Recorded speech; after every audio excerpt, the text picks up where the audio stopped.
90% के साथ अन्याय हो रहा है। जैसे ही मैंने एक्सरे का शब्द प्रयोग किया, मैंने सिर्फ यह कहा कि टेस्ट करते हैं अन्याय कितना है, सारे के सारे खड़े हो गए। ये मेरे लिए अब राजनीतिक मुद्दा नहीं है, ये अब मेरा लाइफ का मिशन है।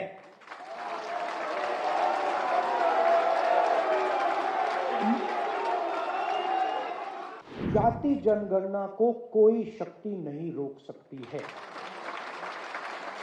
मैं सिर्फ यह कह रहा हूं कि हिंदुस्तान में आज 90% के साथ अन्याय हो रहा है, भयंकर अन्याय हो रहा है।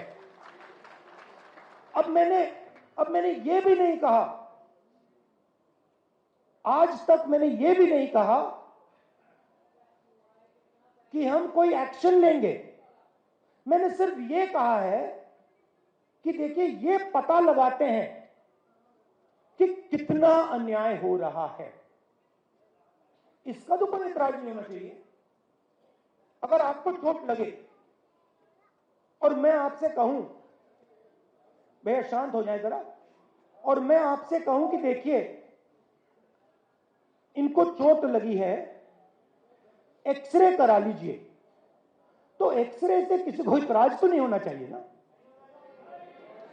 मगर आप देखिए, नेशनल मीडिया को देखिए, नरेंद्र मोदी को देखिए, जैसे ही मैंने एक्सरे का शब्द प्रयोग किया,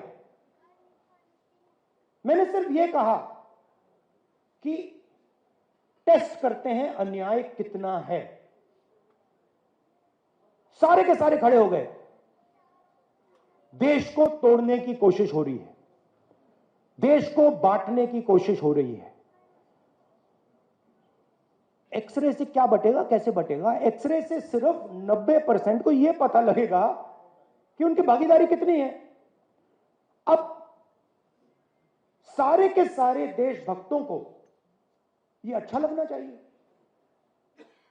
देशभक्त क्या चाहता है? देशभक्त देश में न्याय चाहता है। देशभक्त अन्याय थोड़ी चाह सकता है।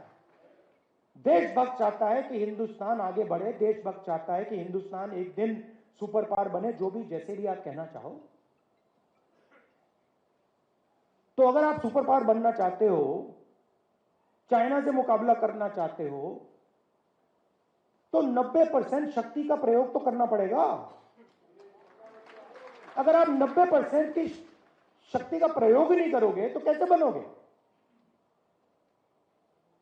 तो बड़ी इंटरेस्टिंग बात है कि सारे के सारे लोग अपने आप को देशभक्त कहते हैं, सारे के सारे जो अपने को देशभक्त कहते हैं, एक्सरे से डरते हैं।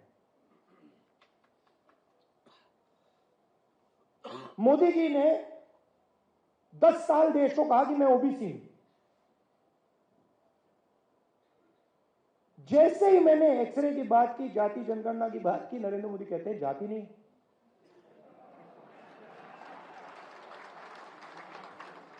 अरे जात नहीं है तो आप ओबीसी कैसे?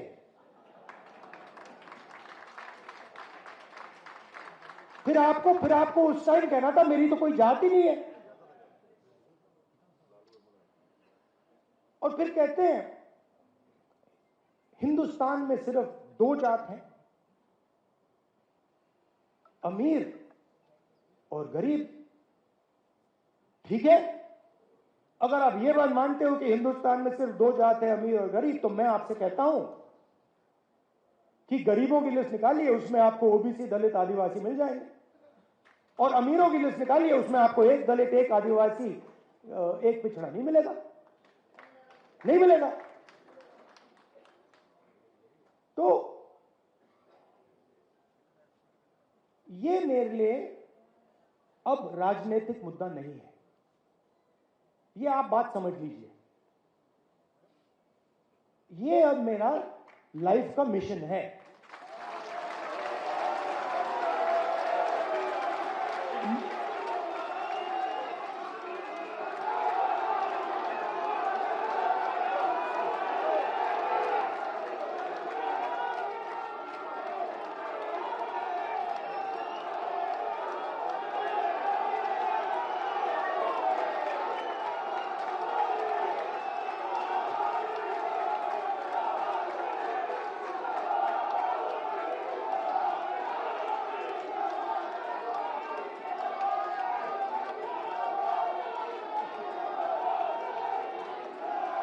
सुनिए सुनिए, अब लाइफ मिशन में और राजनीति और लाइफ मिशन में फर्क मैं आपको बताता हूं। लाइफ मिशन में कॉम्प्रोमाइज नहीं होता है। राजनीति में कॉम्प्रोमाइज किया जा सकता है, लाइफ मिशन में कॉम्प्रोमाइज नहीं होता। जो पिछड़े लोग हैं, सबसे पहले ये शब्द मुझे अच्छा नहीं लगता है, ये पिछड़े लोग, ये शब्द अच्छा नहीं है। सबसे पहले इस शब्द को खत्म करना है।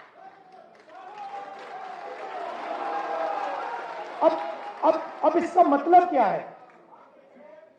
देखिए, आपको यह समझना है कि आपके साथ किया क्या गया है। ये जो पूरी मूवमेंट है ना बीजेपी वाली, इसका मिशन आपकी हिस्ट्री को मिटाने का है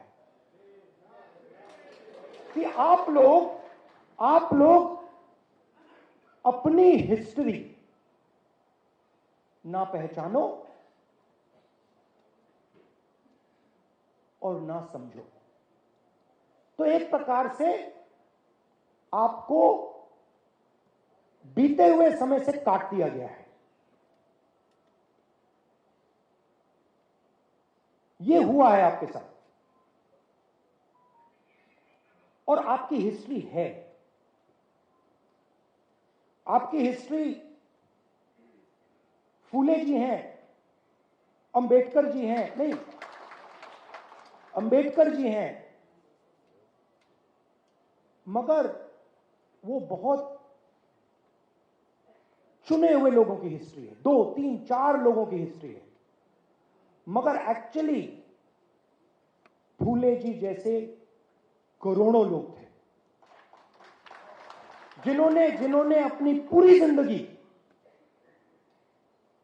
24 घंटा अपना खून पसीना दिया, मगर उनकी कोई बात ही नहीं करता है। तो जो आपकी हिस्ट्री जो आपकी हिस्ट्री है, जिसको मिटाया गया है, जिसको मिटाया गया है, उसको रिवाइव करना है। आजादी की लड़ाई में मैं आपसे पूछता हूं, आजादी की लड़ाई में आपका क्या रोल था? क्या रोल था आपका आजादी की लड़ाई में? सेंट्रल रोल था आपका आजादी की लड़ाई में।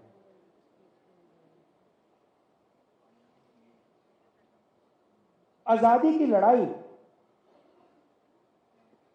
पिछड़ा वर्ग, दलित, आदिवासी,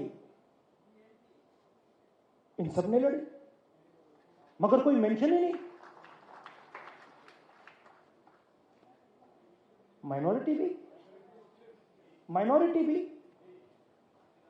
तो मेरा कहना है कि जब तक हम आपकी हिस्ट्री को रिवाइव नहीं करेंगे,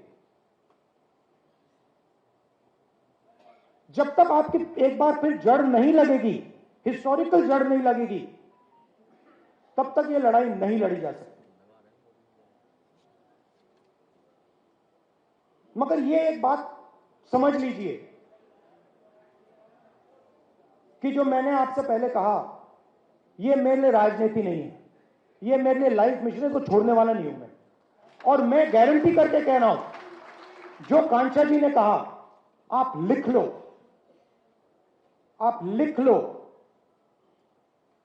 जाति जनगणना को कोई शक्ति नहीं रोक सकती है। और जितना